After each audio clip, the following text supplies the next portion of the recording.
Status ಮನಸ್ಸಿಗೆ ಕೊಟ್ಟವರು ಯಾರು? ಸ್ಪಿರಿಚುಯಾಲಿಟಿ ನಮಗೆ ದಾಹ ಆಗಿಬಿಟ್ರೆ, ಇಷ್ಟ ಆಗಿಬಿಟ್ರೆ ಸುಲಭ ಆಗಿಬಿಡುತ್ತೆ. ಯಾರೂ ಬಲವಂತ ಮಾಡೋದಲ್ಲ.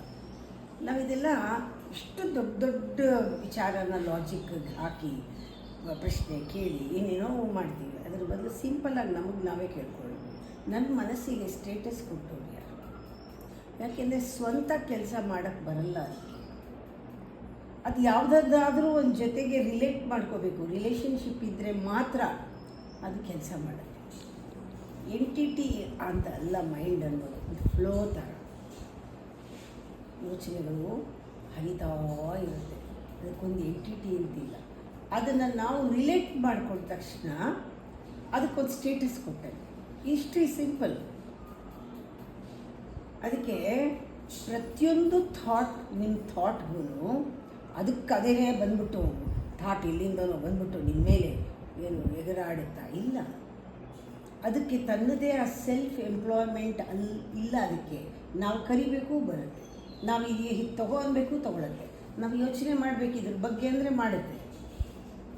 ಕೇಳ ಅದು ಬರೋದು ಹೋಗೋದು, ಅದು ಬರುತ್ತೆ ಹೋಗುತ್ತೆ.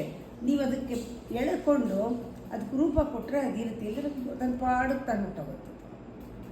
ವೇವ್ಸ್ ಥರ, ಅದು ಖಾಲಿ ವೇವ್ ಥರ. ಅದಕ್ಕೆ ಒಂದು ರಿಲೇಷನ್ಶಿಪ್ ಕೊಡೋರು ಐಡೆಂಟಿಫೈ ಮಾಡಿಕೊಂಡು ನಾನೇ ಅಂತ ನನಗೆ ಗೊತ್ತಾಗಬೇಕು.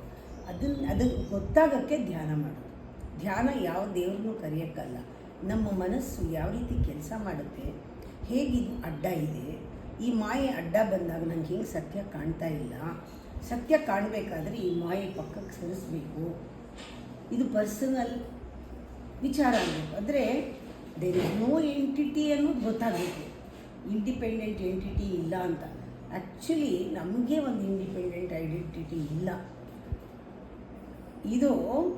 ಇದರಲ್ಲಿ ಒಂದು ಇಂಡಿವಿಜುವಲ್ನಲ್ಲಿ ಒಂದು ಕಾನ್ಷಿಯಸ್ನೆಸ್ ಇದೆ. ಈ ಬಾಡಿ ಒಂದು ಫಾರಮ್ ತೊಗೊಂಡಿದೆ, ಈ ದೇಹ ಇದೆ. ಫಾರಮ್ ಚೇಂಜ್ ಆಗುತ್ತೆ. ಈ ದೇಹ ಹೋದ್ಮೇಲೆ ಅದು ಪಾತ್ರೆ ಥರ, ಇದು ಮಡಿಕೆ ಥರ, ತಾತ್ಕಾಲಿಕ. ಇದು ಹುಟ್ಟೋಗುತ್ತೆ, ಅದು ಹುಟ್ಟತ್ತೆ ಬರುತ್ತೆ. ಮತ್ತು ಅದು ಪ್ರೊಜೆಕ್ಷನ್, ಪರ್ಸನಲ್ ಎಂಟಿಟಿ ಅಲ್ಲ. ಸ್ಟಿಲ್ ನಮಗೆ ಗೊತ್ತಿರಬೇಕು, ನಾನು I am in the middle of consciousness.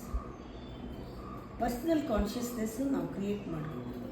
Still I am in the middle of supreme consciousness. ನಮ್ಮ ದೇಹ ಇಲ್ಲದೇ ಇರಲಿ, ನಾನು I am the centre of the supreme consciousness. ಈಗ ಒಂದು ಪರ್ಸನಲ್ ಕಾನ್ಷಿಯಸ್ನೆಸ್ ಇದೆ, ಬಟ್ ಆ ಮನಸ್ಸು ಇಲ್ಲದೆ ನಾನಿರ್ಬೋದು, ನಾನು ಇಲ್ಲದೆ ಇದ್ದರೆ ಮನಸ್ಸಿಗೆ ಎಕ್ಸಿಸ್ಟೆನ್ಸೇ ಇಲ್ಲ ಅನ್ನೋದು